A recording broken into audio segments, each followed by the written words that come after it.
caller. You are live on the air. Please tell us your name, where you're calling from. Hi, my name is Justin. I'm calling from Fort Myers, Florida. I'm asking about the new covenant stated in Jeremiah 31, Jeremiah 32, Ezekiel 11, Ezekiel 36. And I'm wondering what that new covenant means for us today, and specifically also, what does writing the law on our hearts mean? Like, does that not go against free will? That's basically the majority of my question. That's in Jeremiah 31, not in 32. And the new covenant is a bris. And what is a covenant? It's a promise, that's all. Doesn't mean a new Bible. It doesn't mean a new religion. Doesn't mean a new dispensation. In fact, it's very clearly revealed in the text exactly what it means. Jeremiah says, in those days, everyone will die for their own sins. So first we have a complete rejection of vicarious atonement. And the covenant is that when HaKadosh Baruch Hu, when the Almighty, blessed be his name, brought the children of Israel out of Egypt into the land of Israel. So God made a promise that you're coming into the Holy Land. You could stay there. And he took us by the hand out of Egypt, and he brought us to the land of Israel. God said, I was a husband to you, v'anochi ba'alti bam, but you broke the promise, and therefore you were exiled. There's a day coming, Jeremiah says, and listen very carefully, because you're right, William, this comes up a lot. There's a day coming that the Jewish people will be restored back to the land of Israel and never to be exiled again. Never. But there'll be a complete restoration. Now, how do you know what I'm saying is true? Just look at verse 33 or 34, depending on what kind of Bible we have. It says there, and no longer will anyone teach his neighbor and say, know the Lord, for they will all know me, from the least of them to the greatest of them, declares the Lord. It's verse 34 in a Christian Bible, verse 33. So the time when this is going to occur is not 2,000 years ago when the Christian religion began, or when the New Testament was written.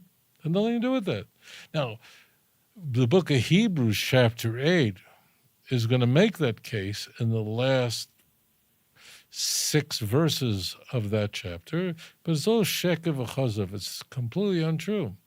But rather, the Jews will be restored to the land of Israel and never to be exiled again, exactly as we find at the end of the book of Amos. Now, God writing into the heart, it doesn't mean they have free will, but it means that a person's heart will be softened, as we find in Ezekiel, that I will take their heart of stone and I'll make it into a heart of flesh. See Ezekiel 11, verse 19 and 20. But what does that mean? It means that in keep my Torah, people will be softened to do tshuva. I'll give you an example. It could be. I don't know you. You don't, maybe you know me, I don't know. But it could be after the epic tragedy of October 7th, you're not the same person that you were. You, I, those who are lovers of Hashem have become more receptive to Hashem's message. It could be, right? I don't think I'm wrong, right? That means that if before that epic event, tragedy occurred, your heart was a little stony, all of us, I'm not speaking you, and was less receptive to a spiritual message, it's very possible that today your worldview has changed, where your heart is more receptive to a message from HaKadosh Baruch Hu. Yes? I don't think I speak for myself. That's what it means. Doesn't mean I have no free will.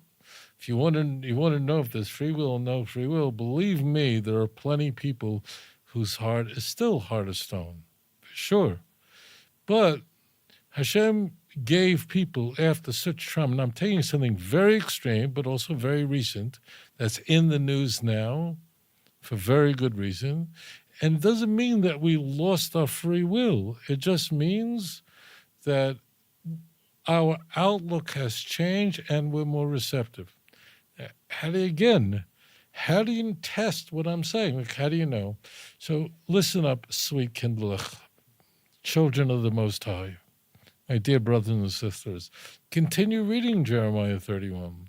Therefore, thus saith the Lord, who appoint the sun to illuminate the day, the moon and the stars to illuminate the night, who stirs up the sea so that its waves roar. The Lord Almighty is his name. If these signs will vanish from my sight, that means the sun will stop illuminating the day, and the stars and the moon the night, only then will I cast off the seed of Jacob as being a nation of men, if the very foundations of the earth. So Jeremiah 31 is telling us explicitly that this means that the Klal Yisrael, the nation of Israel, Bnei Israel, will be restored back to their land. The nation will do tshuva. Their heart becoming flesh doesn't mean that we become robots. Then what's the big deal? No, it just means we are receptive to the word of Hashem. Our hearts are open, not closed. And I say this to you, I don't know you, but I'm going to assume, picking a tragedy that happened very recently, that you're not the same person you were on October 6th, right? Does it mean you don't have free will? Of course you have free will. But are you the same person? I doubt it. It means that now HaKadosh Baruch Hu has brought about or allowed, whatever, according to his will and understanding, that after this tremendous trauma, we've all become more sensitive. It's like people, Nebuch, tragically, who lose a parent. God forbid, a father, mother, suddenly they wind up in synagogue all the time. How come? Sometimes things have to happen for people to wake up.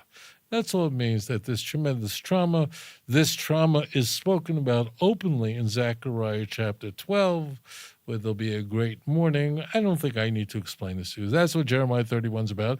Always, my sweet brothers and sisters, don't be afraid to look it up. Just look up the original. The original tells you exactly what it's talking about. It's talking about the restoration of the Jews, which will be permanent. In those days, everyone will know about Hashem, the least to the greatest. Did it happen 2,000 years ago? No. It will happen in the future. Thank you so much for your question. William, it was a pleasure to have me on your show.